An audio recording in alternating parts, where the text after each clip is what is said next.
Kenyans prepare for the polls. Will his fifth attempt deliver Raila Odinga a win, or will the deputy president defeat him?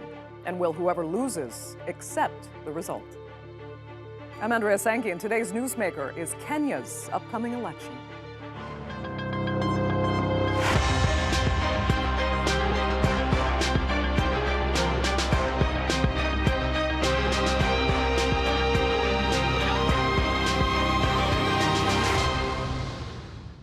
In Kenya, elections are often controversial, even violent. Previous polls have been marred by allegations of fraud and deadly clashes.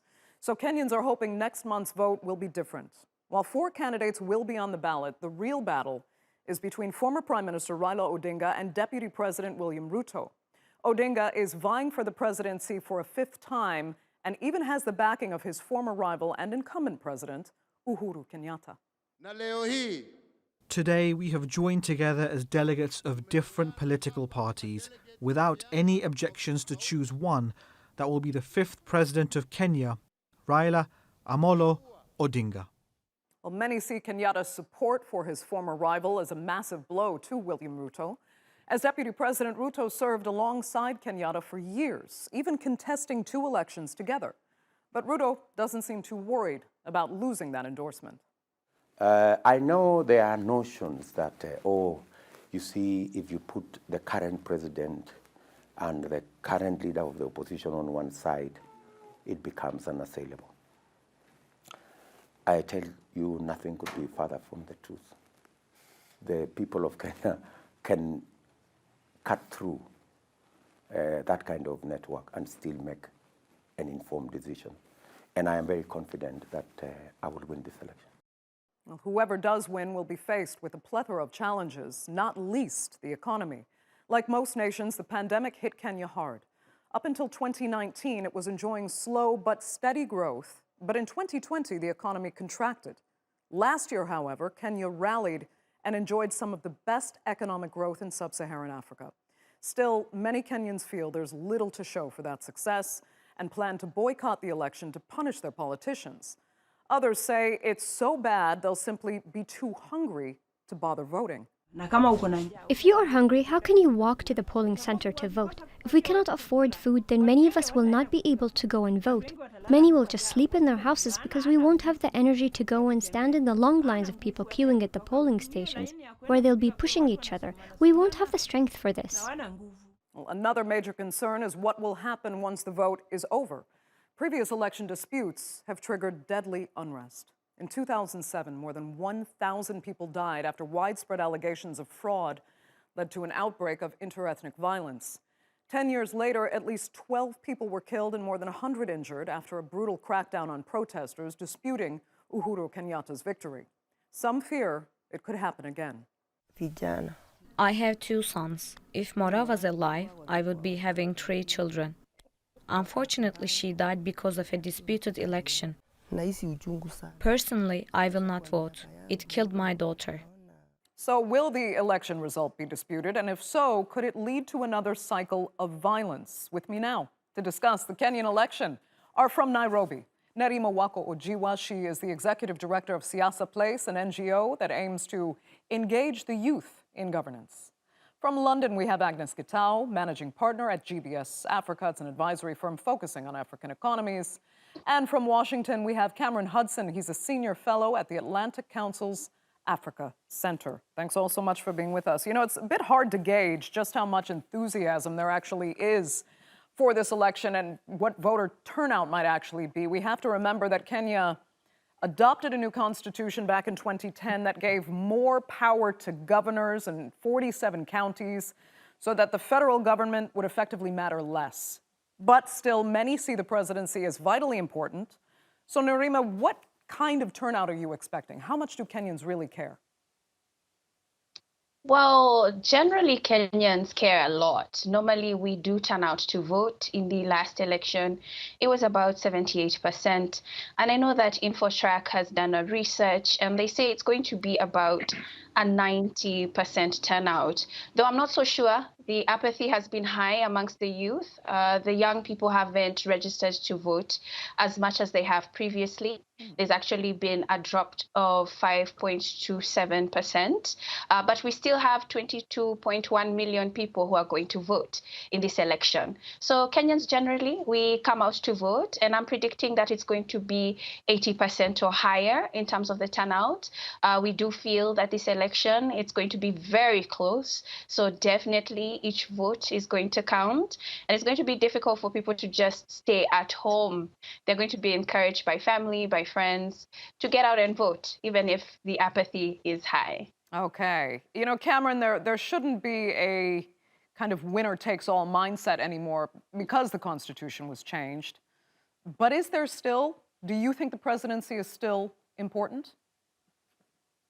Well, it's clearly still very important, but again, I think the Constitution of 2010 did a lot, frankly, to learn from the violence that we saw in 2007, 2008, and push more authority down to these 47 districts and the governors of those districts. So much so, in fact, that we saw in elections since then, the governors playing, I think, a mediating role to get the parties, when the elections have been closed, to accept the results, to move beyond a lot of rancor after the vote, to accept in the last case the result of the Supreme Court judgment.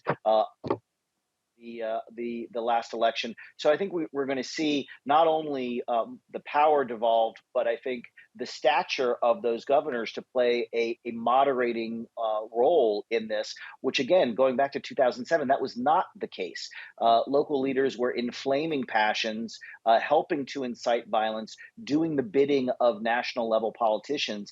And I think by breaking that cycle, you create an atmosphere where where governors are elected, local leaders are elected on their own, not just because of who is elected president. And so by breaking that up and making the presidency less powerful, I think we have created an opportunity for there to be a much more peaceful and less violent election, which is good. But then, I mean, how do you Constitution. gauge the general enthusiasm? I mean, we heard one voter that we played an interview with earlier saying, you know, that she actually expects people to just be too hungry and too fed up to even bother going to the polls. Do you think she's really indicative of how the population is feeling? It's not just about the political apathy, it's about physically just being tired of the process.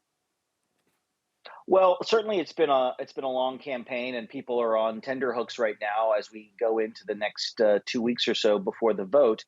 And I think that's also a reflection of the fact that in many ways this campaign has been much more issues driven than we have seen before. You're seeing real heated debates around the economy and economic recovery prospects for youth. And so that's a good thing. It's good that this is an issue-based campaign based upon economic indicators in the country. I think that that's driving both the apathy because people think that the situation is not going to change, that these are all just kind of elites and these are elite deals and elite bargains at the end of the day. And I think that's part of the apathy. But also, I think, very critically, the economy is in a very difficult condition right now, owing to obviously everything that's happened with the COVID shutdowns, but now also exacerbated by higher costs of living with the war in Ukraine driving up prices for basic commodities. So there's a lot of disgruntlement among the voter class right now, I think. Agnes, in this campaign, like most others, we have candidates that are talking about cracking down on corruption. What do you make of these candidates? Is anyone honestly in the position to tackle corruption, or are they really just too embedded in a corrupt system that they owe some of their own success to? Thank you, Andrea. These are just promises. I think Kenya's corruption is endemic, and whoever has the magic wand to try and tackle corruption will probably win, will be the best leader for this country. As Cameron said, there are a lot of issues, and Kenyans are struggling to put bread and butter on the table. Kenyans are seeing politicians, all the political elite, living lives larger than anyone else. So suddenly corruption, and every party has clearly put out that their priority, apart from economic focus, will be fighting the endemic corruption, which really puts most Kenyans in the difficult situation we find ourselves in. But as I say, these are just promises.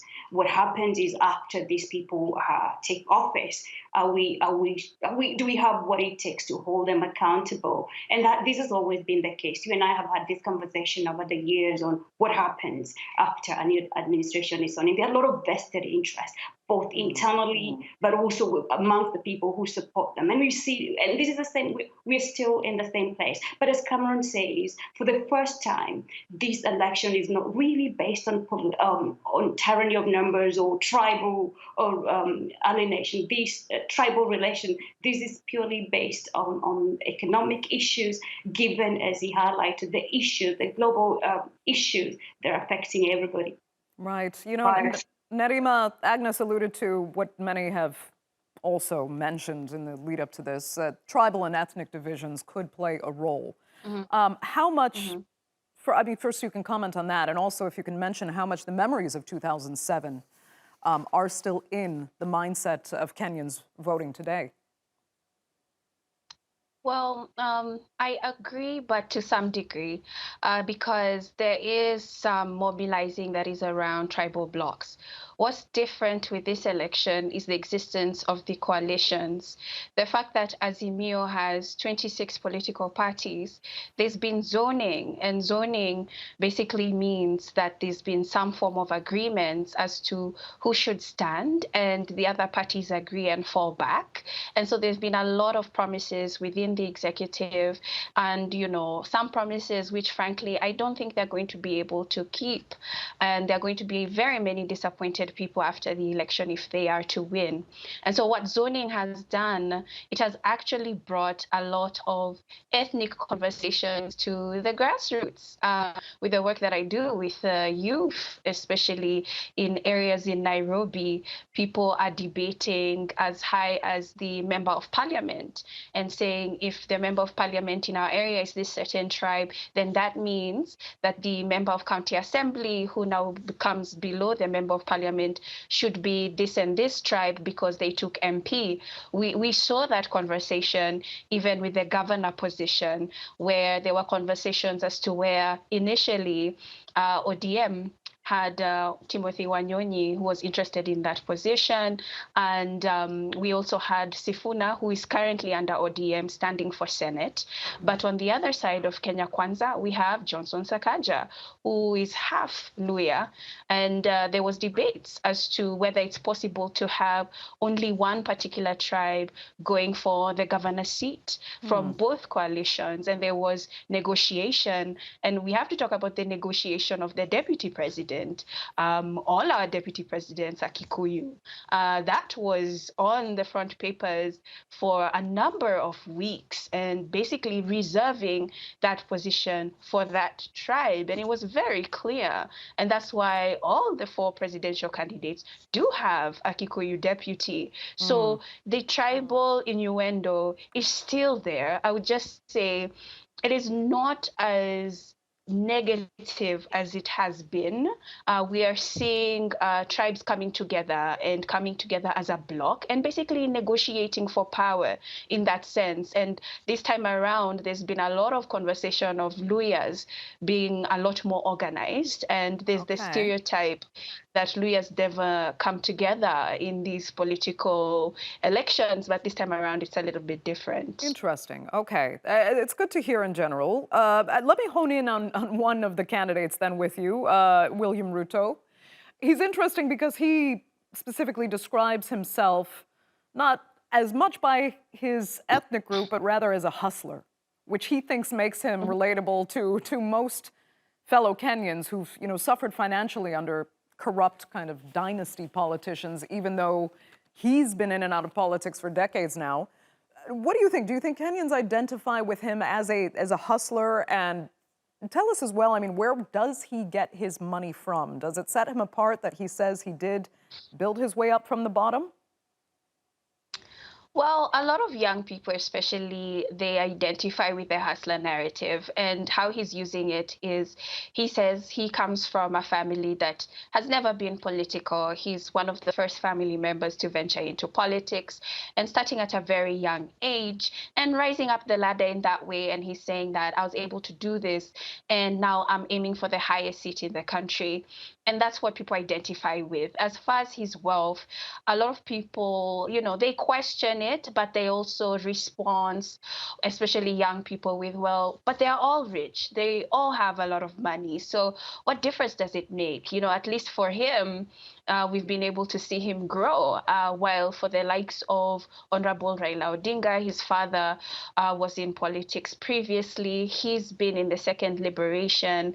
And also when we look at the Kenyatta family, they've been very involved in our politics, and the fact that Jomo Kenyatta was our first president, and now, Uhuru, who is now stepping aside as the other son, his son. And, there's conversations about him introducing his children to politics as well. So when he says hustler and his narrative of freedom is coming, he's basically saying that we have an oligarchy, or we have very rich political individuals who control a lot in our businesses, and it's too much. And that's what he's basically pushing toward with his narrative with regard there. Right.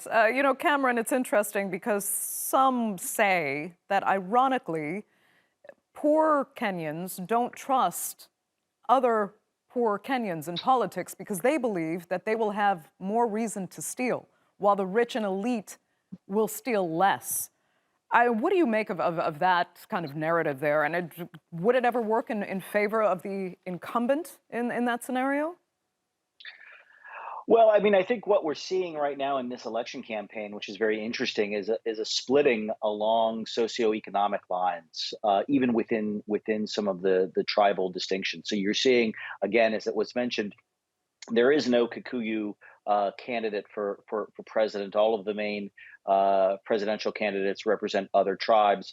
But what we're seeing is division among the Kikuyu vote in many areas along sort of blue collar, white collar lines. Again, going back to this kind of hustler narrative of William Ruto that he's appealing to kind of working class individuals. So I do think that there is certainly, again, and we've talked about before, that the apathy among the voters, looking at these kind of career politicians as business elites, political elites, kind of rotating in and out of politics and business at an elite level. Again, there's an expression that I've called upon a lot, which is, around Kenyan politics, there's a winner, there's a loser, and then there's a compromise. And we've seen that in many kind of presidential elections, where at the end of the day, I think it is still viewed as an elite pact and an elite bargain, which is why you have seen over the course of the past 20 years, so many of these alliances really just kind of shift and turn over. All of these main candidates have at one point or another been in a political alliance with each other, and now they are not. And so I think it just is further testimony to the fact that this really is an elite game among very wealthy and established individuals, as much as they might be trying to distinguish themselves as not being dynastic or not being elite. They really all are. Okay, speaking of the economy, Agnes, let me come to you, because the economy is a major issue right now. And I have to ask you, how can Kenya's economy actually be one of the best performing in sub-Saharan Africa post-pandemic, yet have its people struggling financially the way they are right now? Andrea, that could be purely because of mismanagement of funds and resources, and therefore this election will be the person who is able to manage Kenya's resources, who is prudent enough, who is able to manage Kenya's rising debt at 70%, which makes it really difficult for government resources to go towards public service. How as you say, how can we be so rich yet so poor? We seem to be performing better than the rest of the African countries, but the reason the economy is where it is, highly indebted, of course, the rising prices is obviously contributed to the global external shocks, but it's just purely because of mismanagement. Some of these politicians we're seeing in ballot boxes have made their wealth, and you really can't be a billionaire out of selling chickens, right? How many Kenyans I see, so many informal sector workers who some of these politicians claim to represent selling chickens. I don't see them making millions. And I appreciate that some of the promises by particularly the Kenya Kwanza camp has promised to provide a credit to hustler move, so the young Kenyans who mostly are unemployed, so that they can access credit, so they can do business, and hopefully in 4 years they'll be billionaires, perhaps like himself, or maybe he'll teach them a trick or two, so they're able to participate in economic activities and they're able to have a dignified life. But certainly, and I think before I comment further on the economy, I'd like to go back to the question of how some of these politicians really, as Cameron said, they are just political elite. There isn't a dynasty or hustler. These are people who are very smart. They're able to judge the mood of the electorate. At the moment, Kenyans are frustrated. It's very difficult at the moment for Kenyans to raise funds to take their kids to school or to afford affordable health care. So they're able to judge these, and they are just they can easily judge the mood in the country, and therefore shape their narrative based on what Kenyans want to hear. But Kenyans forget really quickly. They forget past behaviors of some of these people. And I do hope that we'll be credible enough to scrutinize some of their policies, at the same time be able to scrutinize their characteristics. Yeah, Nerima, quickly, I mean, do Kenyans forget the behavior of their leaders very quickly? Go ahead. Yes, we do. And I'm like, why is that? Because right now we have Sonko, who's petitioning, a court ruling. He was impeached as governor in Nairobi, and he wanted to go and run as governor in Mombasa. And he was told, you can't because you've been impeached. But actually, he is actually wanted in Mombasa. And so it's just the court that's in his way. So yes, I agree that Kenyans do forget very easily, but we understand who the thieves are technically. If we were to have a public court, we would know very well who shouldn't be able to receive the permission to run for an elective seat, but we still end up voting them in. And it's also Sonko or someone like him has been able to survive because they say he gives back to the community. Yes, they steal, but at least they give back to the community. They are not a greedy thief, which is something that we need to change. I want to ask you, Nerima, you talked about earlier, the role that ethnicity might actually play in this vote. But there's also another issue at play here. I'm not sure how prominent it really is, but it is to be noted that Martha Karua is the first female candidate. She's running as the deputy for Raila Odinga.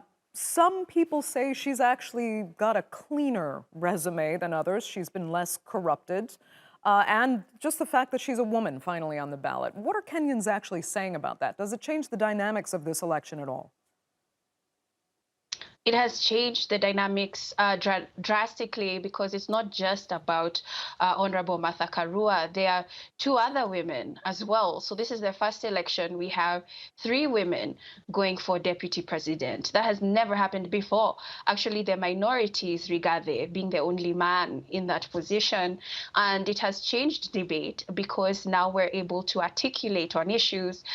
Even when she was speaking at the debate, people still went toward what is she wearing, her makeup that day, but it wasn't as much as it could have been. And I know this because we do a lot of social media monitoring, and a lot of women in politics do get harassed online, much more than men statistically. So conversations have shifted, and right now people are talking about the family, they're talking about the structure of a unit, because that was brought to the fore at the deputy president's debate. And we do think that, according to her records, she is cleaner. If we were to look at the number of reports that Rigathi has had, headline news, there are up to 4 counties where he's involved in certain cases, and one of them going through court. And for Honorable Karua, you can't have the same results as he does. So yes, according to public information, she is cleaner. Cameron, I'm going to come to you last time. I was hoping we'd have slightly more time to talk about this, but if you can very quickly sum up, you're in the United States. How closely is the U.S. actually watching this election?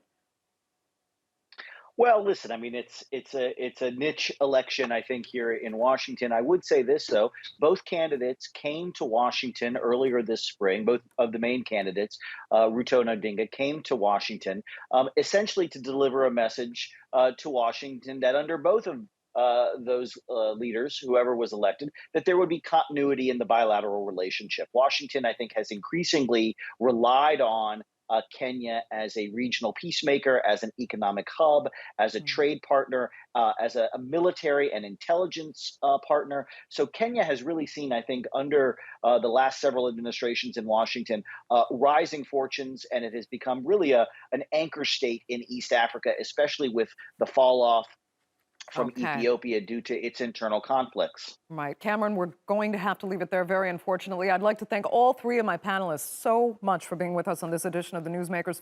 Fascinating discussion. Our viewers, of course, for tuning in as well. Remember to subscribe to our YouTube channel. I'm Andrea Sankey. We'll see you next time.